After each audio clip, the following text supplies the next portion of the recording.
Meu nome é Marcelo Bezerra de Moraes, eu sou professor da Faculdade de Educação da Universidade do Estado do Rio Grande do Norte e também docente do Programa de Pós-Graduação em Ensino, o Pós-Ensino, e estamos aqui hoje para a realização do quarto episódio do nosso PodEduc, o PodEduc que é realizado pelo ProSol, o programa de extensão financiado pelo ProEx-PG e pela CAPES, e é realizado também pelos programas de pós-graduação em ensino, pós-ensino e o programa de pós-graduação em ciências sociais e humanas, o PPG-CIS. E hoje temos a alegria de receber Miriam Ellen, né, também professora da Universidade do Estado do Rio Grande do Norte, professora da Faculdade de Educação, uma colega querida, que é nossa aluna também do pós-ensino e hoje está aqui para conversar conosco. Seja muito bem-vinda, Miriam. Obrigada, gente. Como o Marcelo falou, sou Miriam Ellen, né? Estou aí vivendo essa aventura na universidade, né? Na condição de professora, coordenadora também do PIB da Faculdade de Educação, doutoranda do pós-ensino com muito orgulho, orientada por ele, né?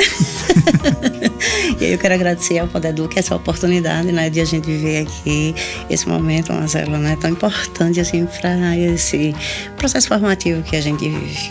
Excelente, Miriam. Miriam, e aí a gente tem hoje uma provocação, não é muito legal no nosso PodEduc, a gente pensou num tema para instigar mesmo a curiosidade, para instigar a pensar um pouquinho também a escola, não é? Nesse movimento que a gente vem pensando a educação. E a gente pensou, né, em virar a escola de cabeça para baixo, Miriam. A gente vai começar conversando um pouquinho sobre esse tema, né? Por que desse tema? Por que provocar, pensar, o que a gente está querendo fazer virando a escola de cabeça para baixo, Miriam? Eu acho que quando a gente tem a oportunidade de vivenciar a escola em seus diferentes níveis, né? Eu tive essa felicidade porque durante 20 anos eu estive na rede pública e privada de ensino como professora, né, dos anos iniciais.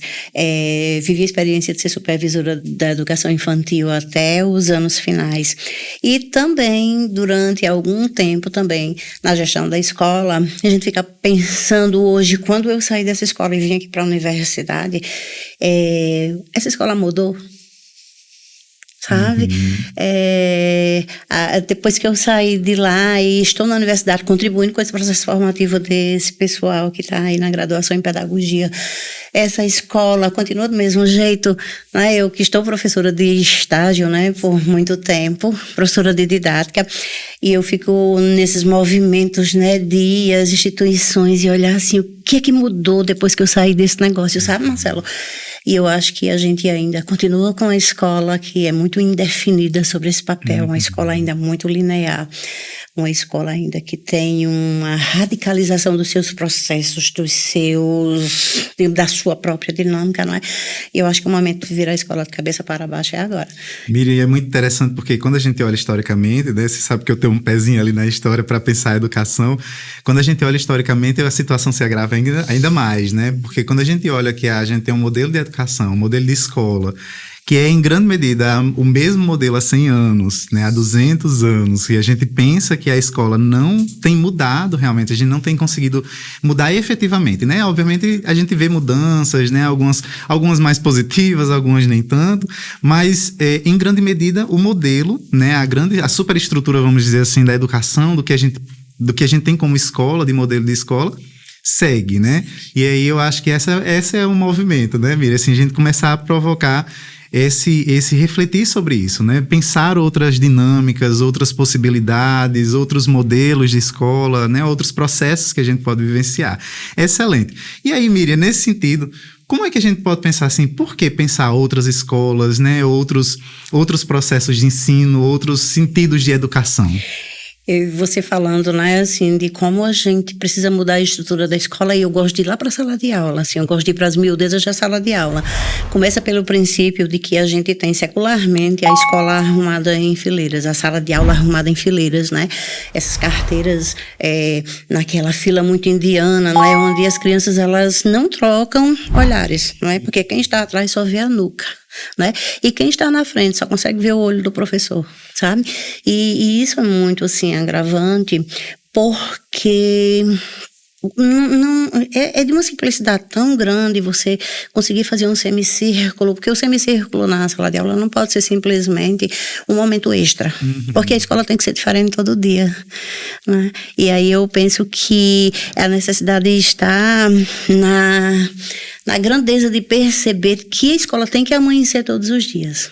Ela tem que amanhecer, né? E ela tem que amanhecer diferente, tá? Eu trouxe até uma poesia de Adélia Prado, que eu sou apaixonada por ela, que é chamada Impressionista. Se as escolas conseguissem conceber esta ideia, eu acho que a gente conseguia, de alguma forma, começar a dar os primeiros passos nessa modificação.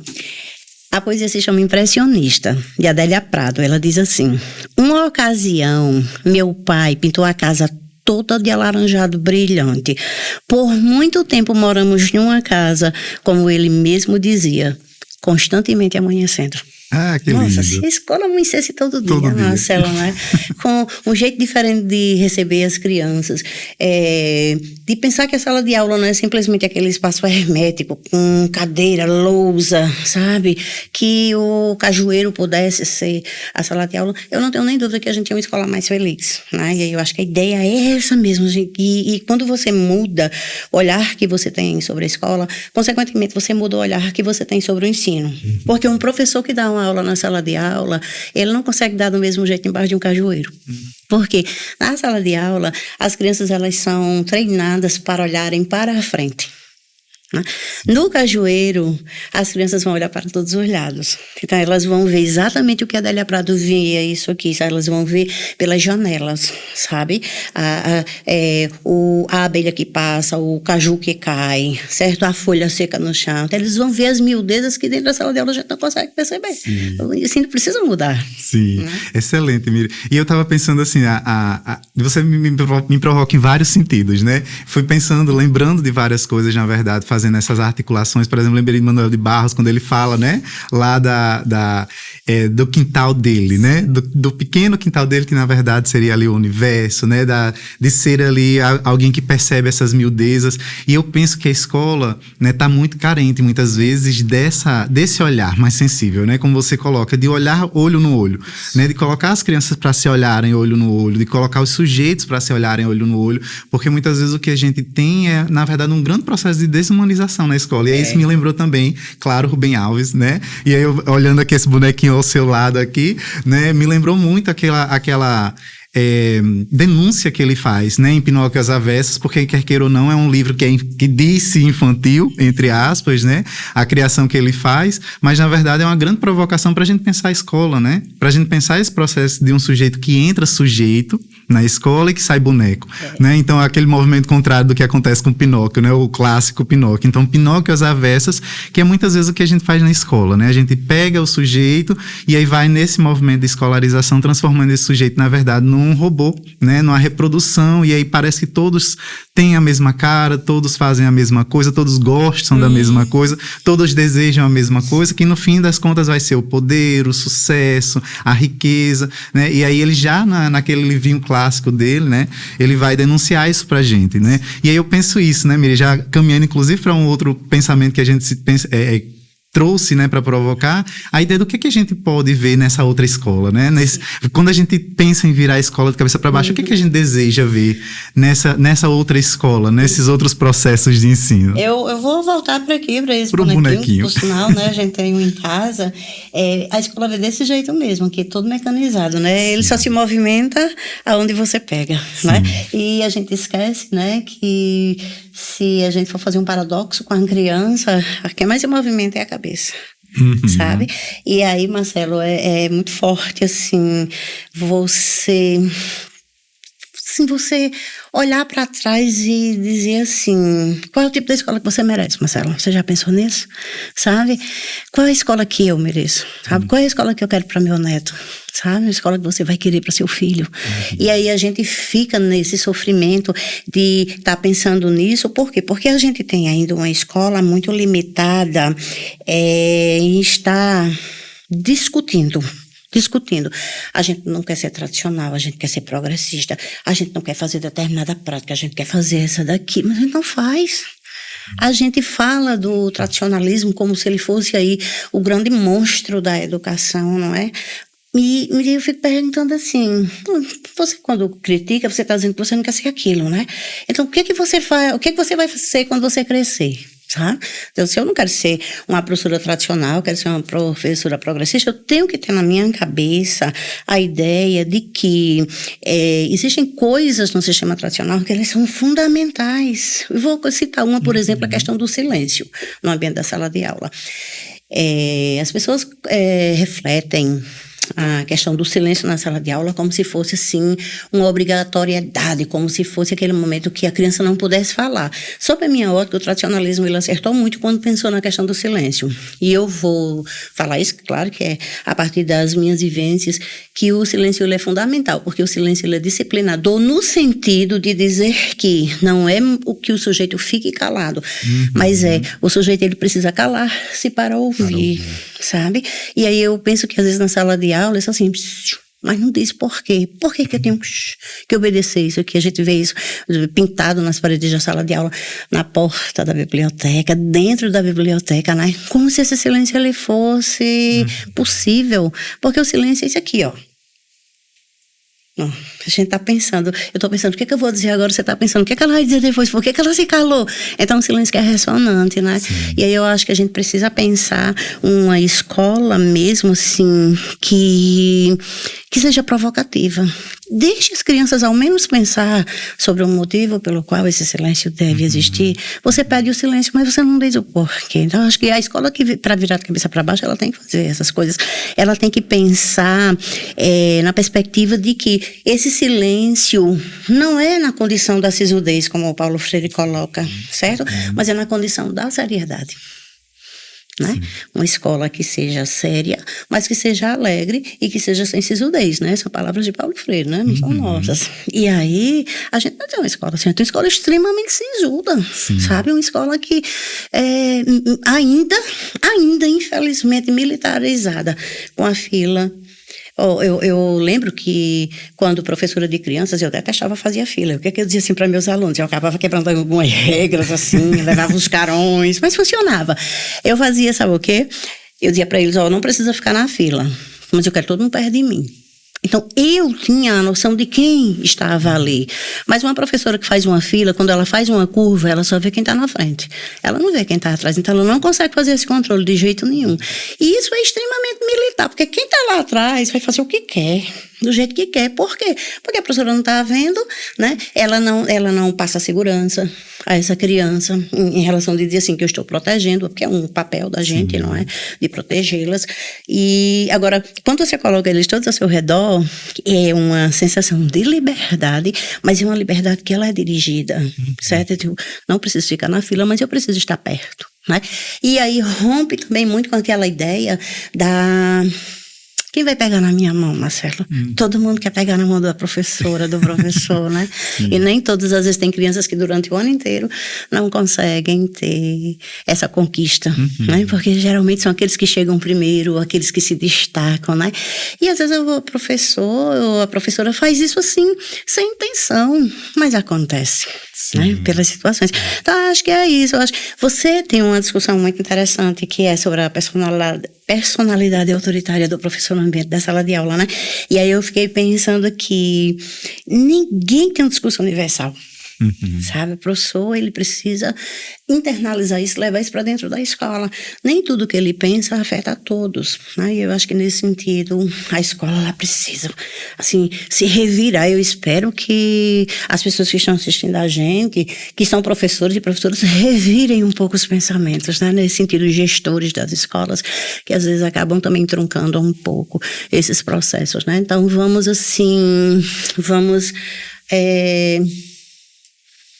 como é que eu quero dizer? Romper um pouco com essas dinâmicas, com essas estruturas que a gente tem assim tão linearizadas, deixar a escola viver um pouco mais de alegria. Deixe pelo menos os professores testarem, porque a gente tem um monte de gente querendo fazer isso e às vezes não pode, né? Por quê? Porque pensa assim, naquilo que a gente conversa, né? Sobre o sistema. Nós somos ele. Nós fazemos, exato.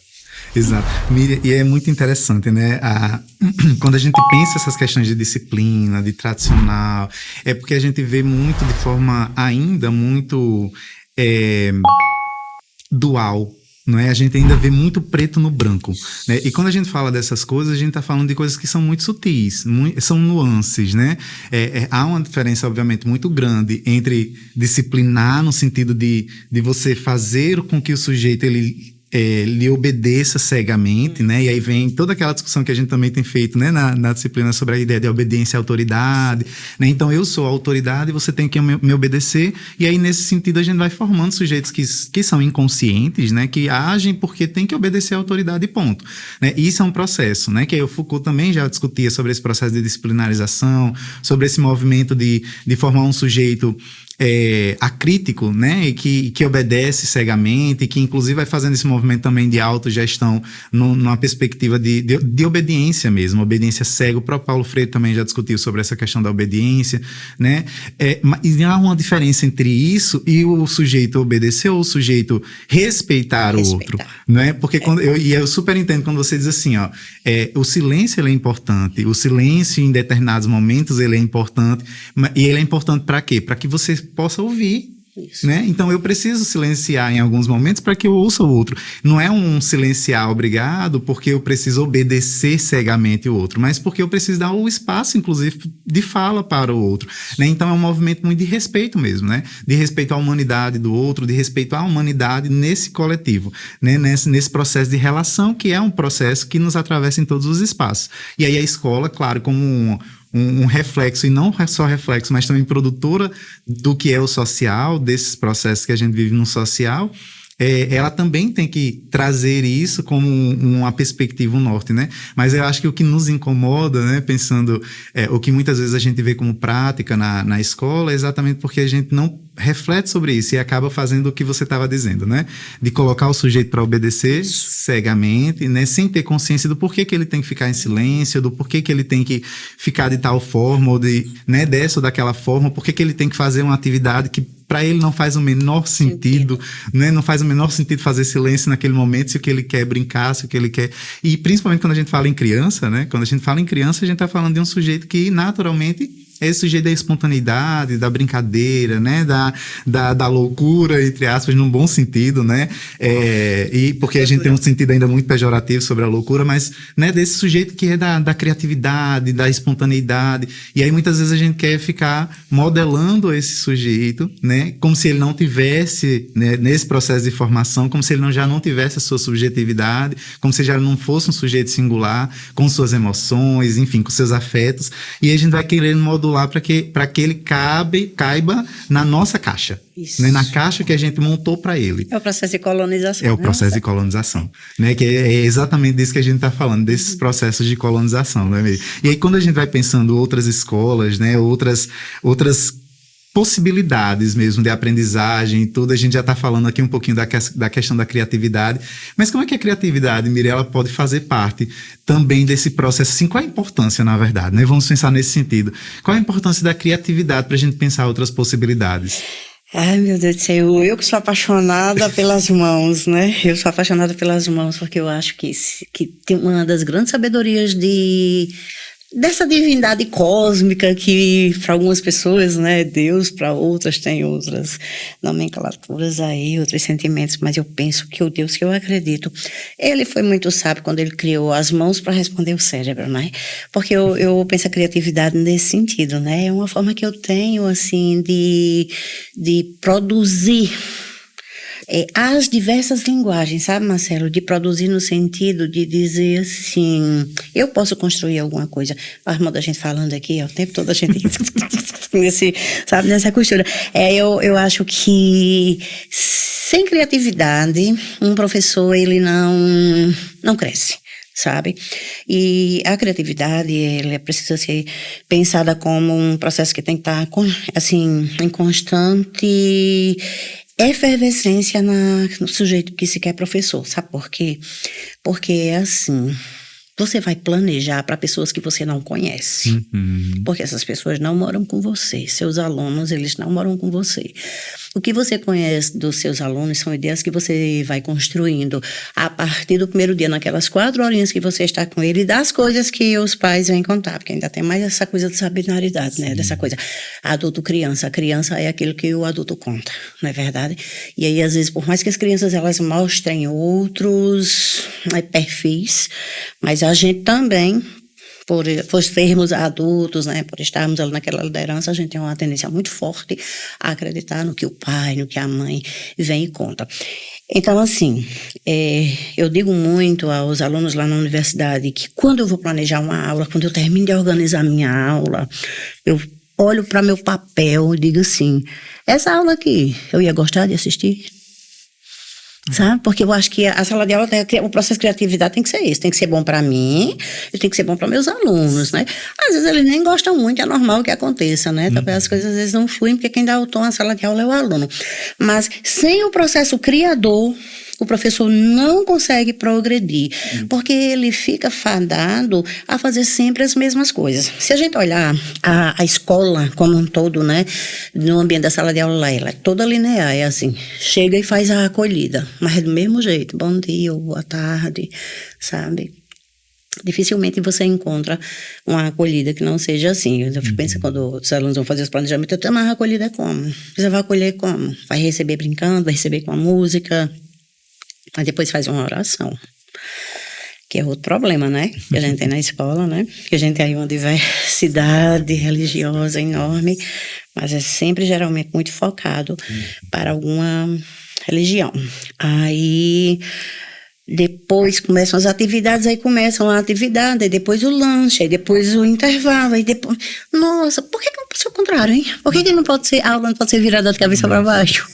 Por que eles não podem rezar no final, agradecer por aquele momento? Tem que ser sempre a mesma coisa, né? Então, eu acho que falta ainda muito nisso. Agora, também a gente precisa considerar que, às vezes, a gente tem um sujeito criativo, mas falta recurso para isso. E eu não estou falando só em recurso material, porque eu penso que quem é criativo aprende a fazer as coisas com o que tem. Certo? Se eu não tenho um carrinho de controle remoto, eu faço um carrinho com a garrafa PET, boto um cordão, alguém puxa e funciona do mesmo jeito, né? Porque, assim, a grandeza não está na tecnologia, não está, digamos, no luxo do objeto. A grandeza vai estar exatamente na vida que eu dou àquele objeto, né? Eu digo isso com muita propriedade, porque fiz muito dessas experiências, né? Quando eu gostava demais de contar a história de Cinderela com os carretéis de linha de minha mãe. Sabe, minha mãe era costureira, e aí tinha esses carretéis de linha, e o carretel rosa era a Cinderela, o branco era o príncipe, o marrom era o cavalo. Nem precisava de muita coisa, só a cor. Nossa, e quando terminava, os meninos brigavam para pegar em Cinderela. E aí, é isso que eu digo. Você tem que estar no seu espírito, você tem que querer fazer. Agora também, às vezes, a gente fica truncado porque a própria instituição não se reconhece como criativa. Porque a escola que é criativa, Marcelo, é aquela que abraça a ideia do professor sem medo de errar. A gente vê isso aí, não é uma coisa só aqui em Mossoró, isso aí em todos os lugares do mundo. As escolas, elas parecem que disputam, a gente até falava disso, né? As escolas parecem que disputam, assim, quem aprovou mais, quem aprendeu mais a ler no primeiro ano, sabe? Tem essas disputas. E as crianças que vão para a escola não estão preocupadas com isso. Elas não têm nem noção de que elas são crianças ainda, sabe? A gente fala sobre as infâncias, né, dessas crianças. Eu até falo sobre a minha, eu digo, poxa vida, a minha infância, eu fico olhando assim para trás, eu digo, fala, como é que eu fui criança? O que é que eu lembro, sabe, da minha infância? Assim, quais são as marcas que eu trago disso? E muitas das coisas da minha infância foram contadas, né, por meus familiares, pelos meus pais, até das peias que levava, que era medonha, e também por outros sujeitos, algumas memórias, algumas fotografias. Mas eu não tenho uma noção completa do que é a infância. A criança vive isso, né? A criança vive isso. E aí, como é que a gente pode fazer para alargar um pouco essa memória? Fazer aquilo que Manassés coloca, memória de longo prazo, né? A boca dele, isso, né? Manassés, nós falando aqui de você. Talvez com essas construções criativas, sabe? De deixar o aluno produzir o seu processo de aprender, produzir o seu material, Para dizer assim, tem um conteúdo aqui de ensino de matemática, eu tenho que aprender, mas eu vou aprender a partir desse jogo de botão que eu fiz, certo? Aqui com a minha professora. Então, eu acho que isso causa diferença, sabe? E aí, é claro que a gente precisa ter também uma comunidade de pais que permitam esse tipo de coisa, porque os nossos pais, os pais dos alunos das escolas, foram os alunos que viveram essa mesma escola que os filhos vivem. Então, eles têm dificuldade. Agora, se a gente não tiver a coragem de romper com isso, achando que nunca vai dar certo, que a gente nunca vai fazer porque eles não vão aceitar, vamos fazer com quem aceita. A gente planta semente e assim, né? Você vai lá, cava 10 buracos no chão, planta 10 caroços de manga, você garante que todos vão germinar? Não. Você não garante. Eu acho que a escola é do mesmo jeito, né? Exato. Ela só não pode ficar desmotivada. Isso. Sabe? Ela precisa realmente estar como um todo, porque o professor sozinho ele não consegue fazer. Todas as pessoas que estão dentro da escola precisam se reconhecerem educadores. Desde a pessoa que está lá no portão, que é a pessoa que mais conhece as crianças, até a quem vai limpar a sala de aula no final. Se todo mundo se perceber nesse processo, porque e a gente passa muito por isso nas escolas, porque o pessoal reclama, a professora saiu e deixou a sala suja. É porque a sala estava viva, sabe? A criança cortou papel porque ela estava desenvolvendo seu espírito criativo, né? Porque a professora, antes disso, pensou criativamente sobre alguma atividade que podia fazer a diferença naquele momento ali. Ou seja, criou memória. E não criou só memória cognitiva, criou memória afetiva também. São essas memórias que a gente leva para a vida como um todo, né? Exato. Eu acho que é isso, a gente tem que pensar criatividade assim. Chega tocando fogo no corredor. Miriam, e aí é muito bacana quando você traz essas questões que eu fiquei aqui pensando, né? A partir das suas provocações, em algumas coisas que a gente ainda vê, né? Contrário disso que a gente está dizendo, né? Da importância da criatividade, da importância dessa presença do sujeito, né? Desse professor criativo que consegue partir, né? E pensar em outros processos, em outros caminhos, em outras possibilidades para o ensino, né? Para a escola e tudo. Ao contrário disso, na verdade, a gente ainda tem uma escola, né? E por isso a gente está propondo sempre pensar essa ideia de revirar essa escola de cabeça para baixo, né? A gente ainda tem uma escola que, em grande medida, o que faz, na verdade, é tolher essa nossa criatividade. Né? A gente recebe muito, a gente que está na universidade, por exemplo, recebe muitos alunos na graduação que se acham incapazes de criar. Né, que se sentem incapazes de criar, que tem vergonha de se expor, que tem vergonha de se colocar, porque muitas vezes o que a gente vê no processo de escolarização é exatamente esse movimento contrário à criatividade, contrário à valorização do sujeito, contrário à valorização daquilo que nós temos de potencial, cada um de nós temos, né? Todos nós somos seres criativos, todos nós temos muitas potencialidades, mas muitas vezes a escola vai tolhindo, né, esse movimento. E nós, como professores, obviamente, participamos desse processo.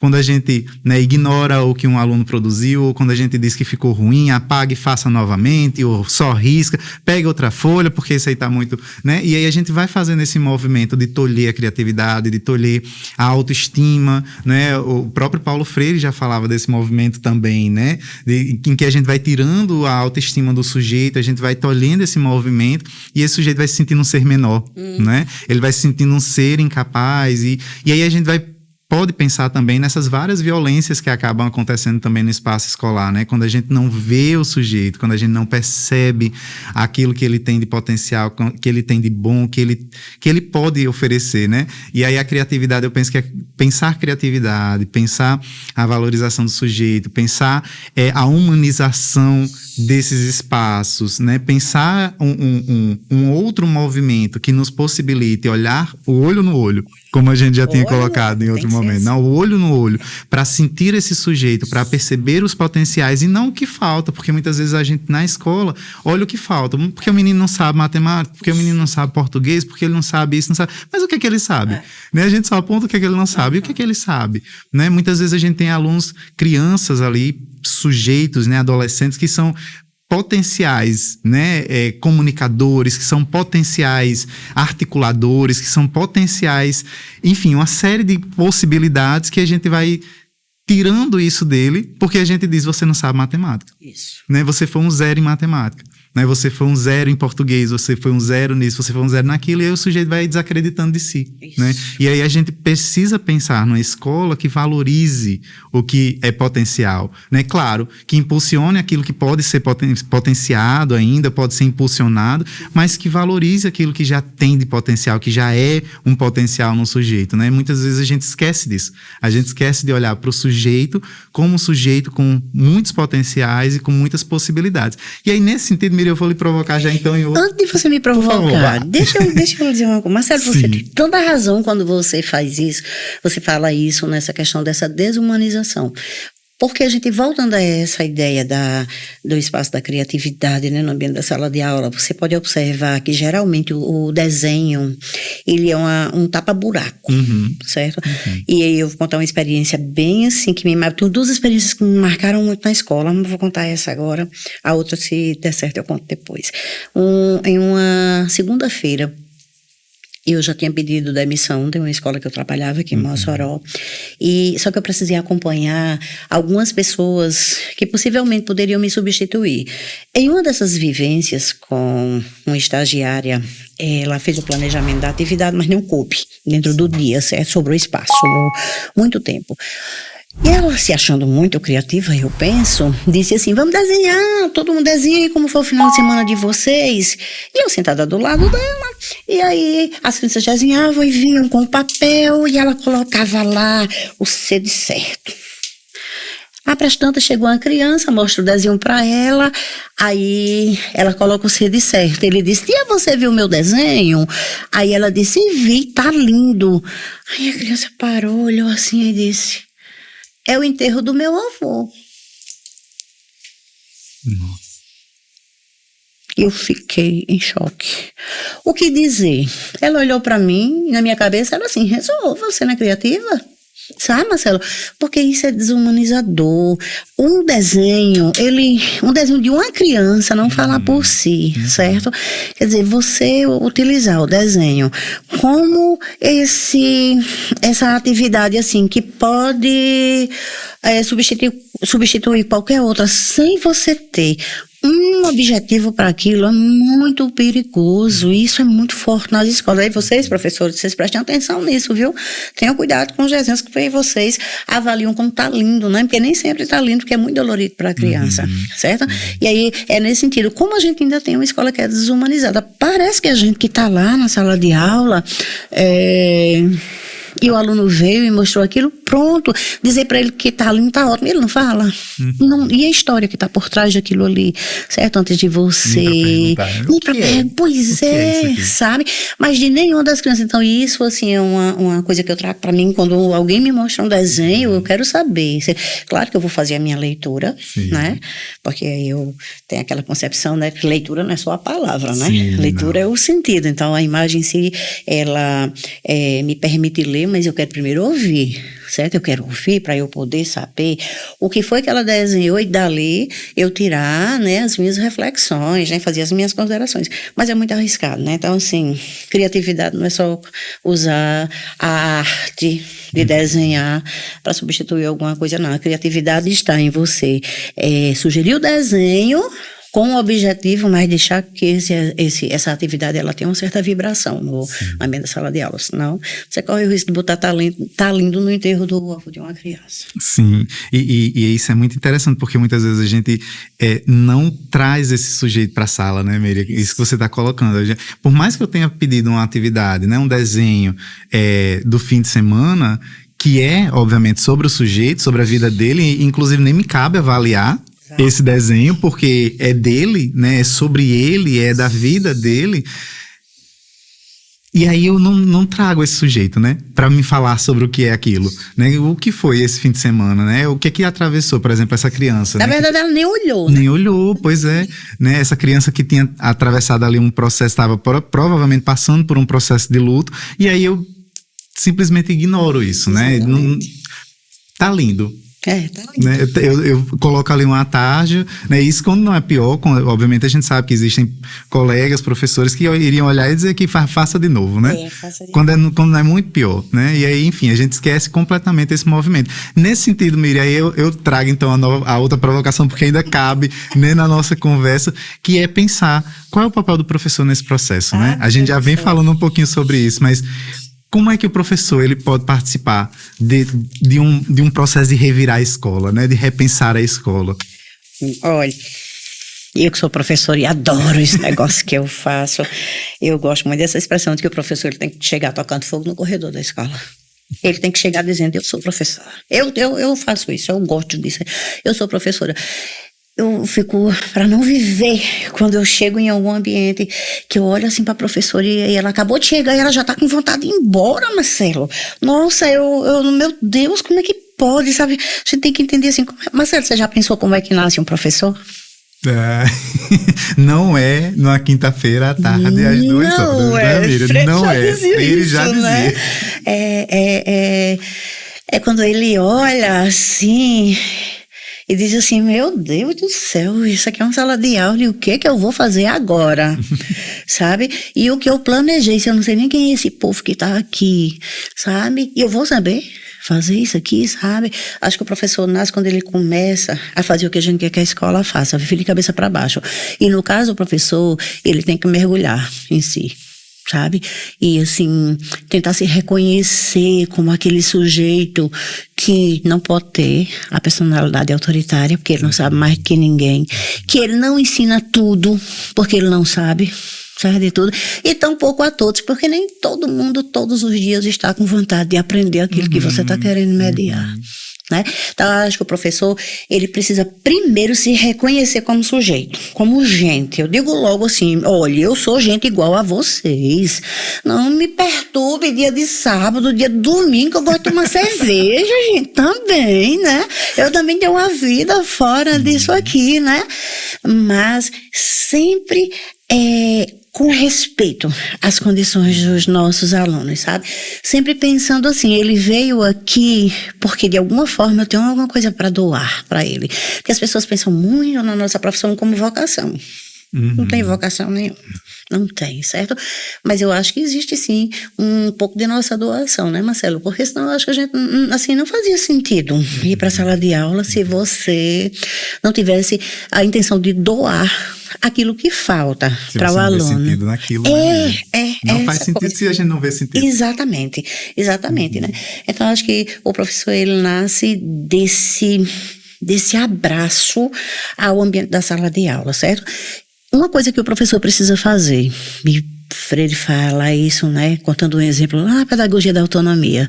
Pelo menos conheça os arredores da escola, conheça esse ambiente onde você vai adentrar, para você entender quem é grande parte dos sujeitos que vão estar ali dentro, sabe? Isso é muito forte, né, Marcelo? E leva em consideração que uma escola, ela não se faz simplesmente a partir de sua estrutura física, da beleza das suas instalações, certo? Mas é exatamente do movimento de alegria que você promove ali junto com as crianças, porque elas têm muito o que ensinar, né? Eu digo assim, se você não desenvolver aquilo que a gente chama da escuta sensível, né? A gente não consegue, em hipótese alguma, assumir essa condição de docente. Tem uma coisa na minha dissertação que eu descobri vivendo a experiência na escola onde eu estava fazendo a pesquisa, que é a tríade da autoformação. E eu acho que o professor, ele tem que ter a consciência de que ele vai fazer isso para si e tem que respingar no outro. Aprender por si, aprender com o outro e aprender com o ambiente. Porque quando você consegue conectar essas três coisas, você consegue fazer outro circuito que é muito interessante. Marcelo, eu comecei a dar aula muito jovem. E eu tinha certeza que eu não estava pronta, porque eu passei por esses dilemas. E o que eu estou fazendo aqui? Como é que eu vou fazer esses meninos me escutarem? Porque a minha primeira experiência na sala de aula, eu tinha 38 crianças. Certo? E eu, meu Deus, uma escola cheia de... as cadeiras tudo enfileiradas. Eu só faltava não conseguir ir de cadeira em cadeira. Ainda classificada como uma turma regular, porque naquele período tinha aquela classificação, né? Os ótimos, os bons e os regulares, né? Como se as pessoas pudessem ser medidas, né? Isso me incomoda um pouco. E aí, eu fui olhando para mim e fui dizendo assim, eu preciso passar por um processo de transformação que é muito forte, certo? Eu preciso desconstruir essas ideias que eu tenho, para eu poder construir outras questões que vão ser reconstruídas a partir do meu contato com essas crianças aqui. E aí eu acho que eu consegui, assim, de alguma forma, mobilizar isso dentro do ambiente da sala de aula, até porque depois a escola gostou muito disso, me botou em outra turma, não sei o quê. E depois eu fui para a rede pública, que é o meu grande encanto, é a rede pública. Eu fui muito feliz, tanto na rede pública como na rede privada, porque a minha experiência também na rede pública, eu comecei com 38 crianças, assim como eu comecei na rede privada. E eu tinha um danado de um aluno, sabe o que ele fazia? Eu já era a 5ª professora que passava nessa escola. Eu fui fazer o estágio lá como supervisora, era uma escola na época de primeira série, né? Era nomenclatura, hoje seria a turma de 2º ano. E essa escola...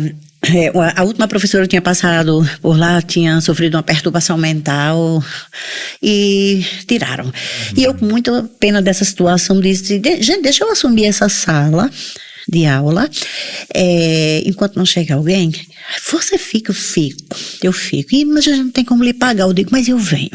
Isso era mais ou menos o mês de maio, né, e as férias seriam meados de junho, julho, eu digo, dá certo. Aí eu comecei aí, não foi de graça não, depois Padre Sátiro, né, que era maravilhoso, ele reconheceu, né, essa minha vontade, e eu fiquei até o final do ano nessa sala, mas eu tinha um danado de um menino, eu escrevia, na época era o quadro negro, adoro o quadro negro de giz, acho lindo, aí eu escrevia, aí ele vinha e ficava em pé na frente, meu Deus do céu.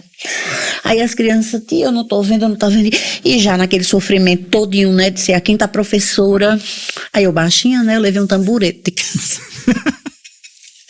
Aí eu escrevia lá em cima. Aí pronto, aí era a loucura dele, né? Porque ele não podia apagar. Ele não tinha como ficar na frente, eu não deixava ele subir na cadeira, né? No final das contas, eu consegui conquistar essa criança, até ler alguma coisa no final do ano. Assim, mas olha como é interessante. Mas isso foi o quê?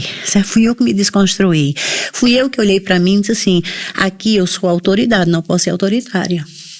Porque eles estão acostumados ao autoritarismo, a alguém que manda, e aqui eu quero caminhar junto. E aí a gente vai conquistando, sabe, Marcelo, essas coisas, nessas miudezas, que aparentemente muita gente nem percebe, mas que marca a minha história como professora, sabe?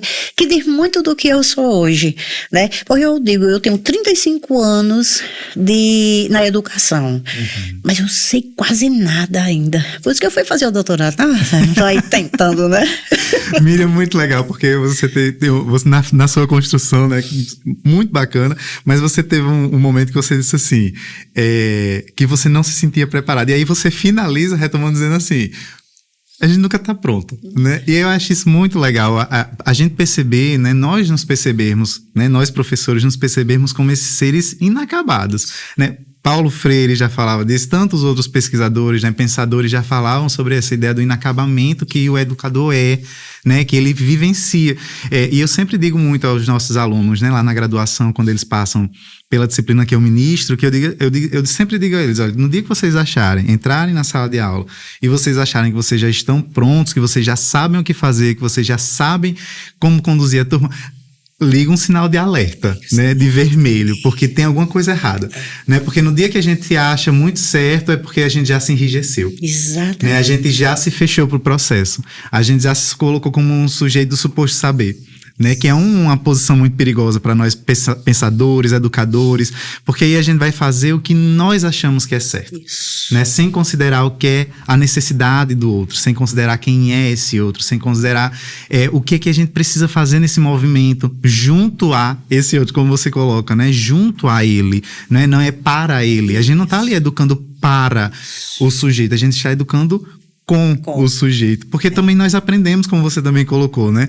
Então, eu penso assim, você foi tocando, né, construindo na sua fala coisas muito interessantes sobre o papel do professor nesse processo, né? O que é que nós precisamos ver, perceber, sentir, né, ser para sermos bons educadores. E aí, Miriam, caminhando, né, para a nossa finalização, né, a gente precisa fechar em algum momento, apesar de que o papo está excelente, mas a gente precisa fechar. E aí, como a gente está aqui num bate-papo promovido pelos programas de pós-graduação, pela universidade, né, por esses programas que trazem a pesquisa como uma alavanca, né, para pensar o crescimento da nossa região, do nosso estado, da nossa educação, aí eu vou lhe fazer uma última provocação, Miriam. E como é que a pesquisa pode contribuir? Como é que a universidade vem contribuindo para a gente virar a escola de cabeça para baixo? Olha, quando a gente fala assim em pesquisa, né, parece uma coisa tão distante. Parece assim, isso não é para mim. Não é para mim. E eu tenho uma autora que eu gosto muito do livro dela, que é Miriam Goldenberg. Ela fala, o título do livro é Arte de Pesquisar. Mas você já parou para pensar, pesquisa como arte, não é? Porque pesquisar é só procurar. Você vai procurar uma calcinha na gaveta, uma meia, você vai procurar um boneco no baú, sabe? Você vai procurar um lápis vermelho na sua... Isso é pesquisar, sabe? E agora, claro que a gente tem, né, toda aquela estrutura, né, que a pesquisa científica pede tudo, mas tem um livrinho chamado Com a Ponta dos Dedos e os Olhos do Coração, eu falei para você, que é da Leila Troia Iannone, e esse livro foi lido pela minha filha quando ela estava na época na 4ª série, hoje 5º ano, né, do ensino fundamental, que diz que a gente tem que fazer uma mastigação mental. E eu amo essa expressão na pesquisa. Eu até anotei na íntegra o que ela coloca assim. O que seria uma mastigação mental? Aí ela diz assim: pensar devagarinho, com atenção, como se estivesse comendo um bolo gostoso e tentando guardar na memória da língua cada pedacinho da massa, do recheio e da cobertura. Eu acho que a pesquisa é isso, sabe, Marcelo? É você não estar preocupado em encontrar a resposta. Nós que estamos ali envolvidos, né, na academia, a gente precisa entender que as pesquisas que estão lá, elas precisam se ingrar em outras perguntas. É isso que a gente precisa. Não é pesquisar para responder e dizer, achei, menino, eu achei a resposta para minha pesquisa, certo? Mas quais foram as perguntas que nasceram dela, sabe? Porque perguntar tem que ser muito mais importante do que responder, né? Esse bordão aí, ó, não é nosso, muito né? Mais potente do que a resposta é a pergunta. Exatamente, né? E Clarice Lispector, ela diz assim, se você encontrar a resposta, você perde o sabor de procurar. E aí eu acho que a pesquisa, ela só pode potencializar o processo formativo dos alunos, especialmente os da licenciatura, quando ela for sentida como algo saboroso. Por sinal, eu digo muito assim, que os nossos alunos na graduação, eles têm muita dificuldade ainda de manter esse contato tranquilo com a pesquisa, porque lá na escola básica eles não foram acostumados a pesquisar. Porque, Marcelo, não tem coisa mais chata do que aqueles deveres de casa que vão simplesmente para as crianças responderem, copiarem, na verdade, as respostas que estão prontas no texto. As crianças não são trabalhadas para a pesquisa, sabe? Então, existem tantas coisas simples tantos deveres de casa que as crianças podem fazer por si só. Sim. Sabe, sem precisar às vezes da própria participação da família, né, dos pais que vão trabalhar, e tem tantas outras aí demandas que também não vêm ao caso. Sim. Os que querem, os que não querem, os que sabem, os que não sabem, certo? Então a gente respeita todos esses processos, mas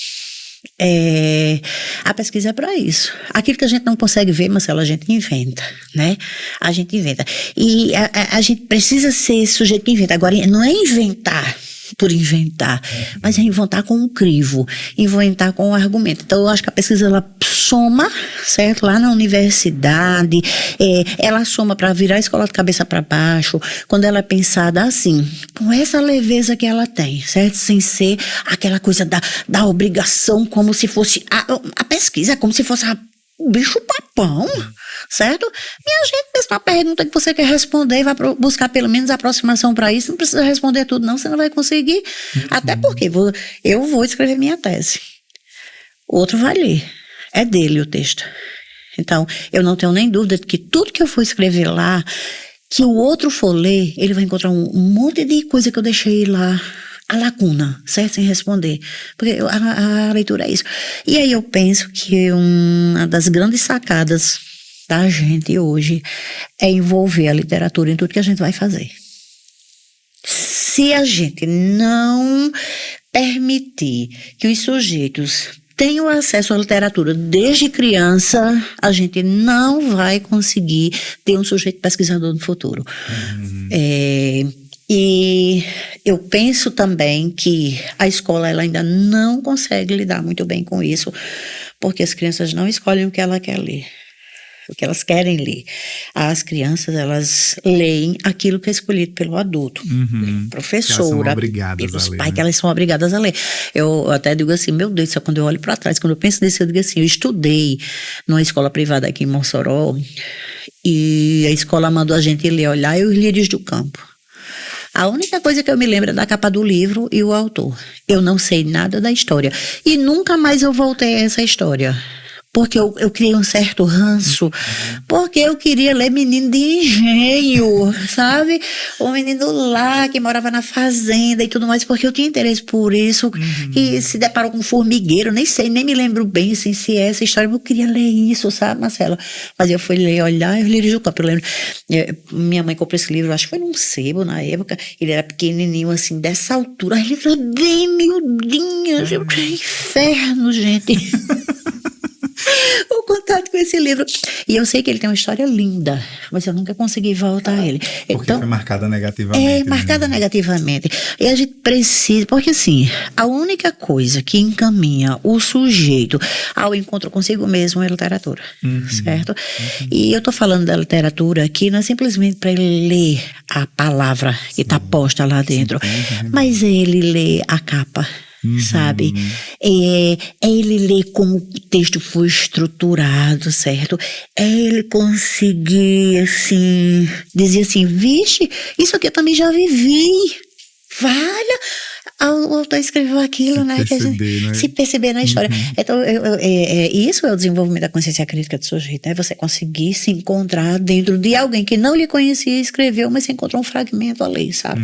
E aí eu penso que se a gente der vida à literatura no ambiente da sala de aula, com o respeito que ela merece, a gente consegue fazer uma escola diferente. Consegue fazer uma ciência diferente. Uma ciência diferente, uma pesquisa diferente. Vá lá, dê um livro de literatura para essas crianças e diga assim para elas, veja se tem alguma coisa nessa história que parece com sua vida. Agora, Marcelo, não dá mais para ler, eu gosto dessa experiência de ler Chapeuzinho Vermelho, só naquela menina que desobedeceu a mãe. Certo? É preciso pensar num Chapeuzinho Vermelho diferente, sabe? Aquela menina pequena que parece que não tem pai, sabe? Que foi submetida a um percurso onde a mãe, que é adulta, sabia que havia um risco, que era o danado do lobo, que a gente nem sabe se esse lobo era mau de verdade, sabe? Ou se ele estava ali simplesmente pela condição de uma cadeia alimentar. Sabe? Tem uma mãe que manda uma menina levar doce para uma senhora que está morando distante, que a gente não sabe se aquela vovó era a mãe da mãe ou era a sogra, que morava tão longe. Sozinha. Sozinha, por que não morava com ela? Só era ela e a menina no campo, né? Então, assim, ninguém lê para essas miudezas. Né? Na verdade, a moral da história de Chapeuzinho Vermelho é completamente uma reviravolta, sob a minha ótica. Não é, a moral não é a desobediência aos pais, certo? É a irresponsabilidade da mãe, e eu coloco até dos pais, porque ela não é uma produção independente, né? Sim. E é que submeteram a criança a uma coisa dessa. A gente não olha para isso, sabe? A escola a literatura é encantada, como se fosse aquela magia. A magia da leitura literária, ela está exatamente na construção que o leitor faz. Talvez seja a falta disso que faz com que a gente não tenha ainda um país de leitores. Certo? Por quê? Porque a gente é adulto, talvez a gente ainda não saiba ler, porque a gente não mergulha nas entrelinhas, né? Clarice Lispector diz, o melhor está nas entrelinhas, certo? Não é o que está ali escrito, não. Mas você lê aquele pedacinho e diz assim, se fosse eu pensava desse jeito, sabe? Mas ninguém pergunta isso às crianças, né? Elas leem, aí quando elas terminam de ler, aí vão perguntar qual é o título, quem é o autor, qual a parte que você mais gostou da história. Aí o menino não gostou, ele vai e mente, né? Porque não tem uma que diz que ele não gostou, para ele responder ele não gostou, sabe? Então, acho que se a gente conseguir usar a literatura como artifício para a formação do leitor, a gente tem investido na formação de pesquisadores, certo? Que a gente precisa pesquisar só o que o outro fez. Eu me reconhecer como pesquisadora é uma coisa que tem que ser, assim, digamos, esqueci agora a palavrinha, incentivada, motivada. Desde a infância. Sim. Eu olho para mim, para eu poder olhar para o outro, como é que as coisas que eu sei, elas vão respingar no ambiente aonde eu vivo, sabe? Então, eu acho que a pesquisa tem que ter essa leveza, sabe? E a escola tem que assumir a pesquisa como uma atividade, certo? Não é simplesmente parte, né? numa data comemorativa para saber quem foi que criou o Dia dos Pais, quem foi... Não. Não é, certo? É uma pesquisa no dia a dia, no cotidiano, certo? Tudo sempre a partir daquilo que as crianças sabem. Bom, eu sou interessante, o que interessa na escola é o que eu não sei. Não é verdade? Não aguento ficar repetindo a mesma coisa que eu já aprendi, né? Então, acho que a pesquisa tem essa conotação e a gente na universidade tem uma obrigação muito grande de dar leveza a essa pesquisa. Muito bacana, Miriam. E é muito interessante essa ideia, né, quando você vai trazendo isso, de ser uma leitura, de ser um olhar que inquiete, né, que faça com que a gente questione, que pergunte, né, aquele que você puxou no comecinho, a ideia de pensar a pesquisa como parte da nossa vida, inclusive, né? A pesquisa não precisa estar restrita à pós-graduação, a pesquisa não precisa estar restrita ao ambiente acadêmico, né? E, inclusive, vários pensadores, educadores, pesquisadores, eles já falam há muito tempo da necessidade de nós desenvolvermos, enquanto professores, um olhar, uma postura de um professor pesquisador, né, daquele que se inquieta, daquele que questiona o que está acontecendo na escola, na sala de aula. A gente até também comentou sobre isso, a ideia de desnaturalizar as coisas, né, de se incomodar com aquilo que está posto, com os discursos que a gente escuta, né, de que me pede de fazer porque o sistema, né, de novo o sistema, né, e aí a gente não se inquieta sobre essas coisas. Que sistema é esse, né, por que eu não posso fazer tal coisa, por que eu não posso virar a escola de cabeça para baixo, né, pensar uma outra escola, né, pensar outras possibilidades de escola, de modelos de educação, de processos de ensino, de formação de sujeitos. E aí, muitas vezes, a gente está muito dócil. Muito dócil. E aí, a pesquisa, penso eu, que ela tem um grande potencial de nos inquietar, né? E aí, junto contigo, eu penso fortemente que a literatura tem esse potencial de nos humanizar, nos inquietando também, né? De fazer com que a gente se aproxime cada vez mais da nossa humanidade e repense realmente esses processos, né? Que escola é essa que não nos permite ser e ler o que a gente deseja, por exemplo, né? Que não nos permite questionar ou que não nos impulsiona mais ainda, né? A questionar essas coisas que estão postas e que são naturais, né? E eu só olho para a menina que teimou e eu não olho para todo o contexto de por que foi uma teima, né? Ou o que aconteceu naquele processo. Talvez porque eu não saiba ler. Porque eu só leio a palavra que está posta. Eu não leio o sentido e o significado dela. Então, como é que eu vou ler o seu comportamento, Marcelo? Exato. Sabe? Se eu não me abro para assim, é aquilo que a gente chama assim de uma abertura dialogal a tudo que acontece no ambiente, porque tudo é lido, certo? Tudo é lido. Ler é ver, né? Então, eu acho que é Fátima Miguez que coloca isso, que eu acho a coisa mais linda. Ler é ver. Olha como isso é potente, sabe? E se você não conseguir olhar para a leitura com essa amplitude que ela tem, a gente vai continuar fazendo sempre a mesma coisa. Aí a gente não consegue ser esse professor humanizado. Por quê? Porque você vai conseguir seguindo, você vai conseguir, na verdade, ser simplesmente aquele professor que obedece a um sistema que foi você que criou. Uhum. E como é que a escola tá, né, Miriam, formando? Pois como é que nós, enquanto instituição escolar, enquanto professores, estamos formando esses sujeitos, né? E aí é uma pergunta que a gente deixa nessa finalização do podcast para vocês que estão nos assistindo, que estão nos ouvindo. Como é que a nossa escola está formando sujeitos, né? Para que sentido nós temos caminhado? Como é que a gente pode talvez repensar, revirar essas escolas ao avesso, para que a gente repense a escola, para que a gente repense a educação, repense os processos de ensino? E aí a gente agradece mais uma vez, Miriam, sua presença, sua disponibilidade. Agradecemos a toda a equipe técnica também que dá o suporte para a realização desse programa, e aí convidamos para seguirem conosco nos próximos episódios, né, deixando aí um grande abraço de todos que compõem a equipe do projeto do Podaduc.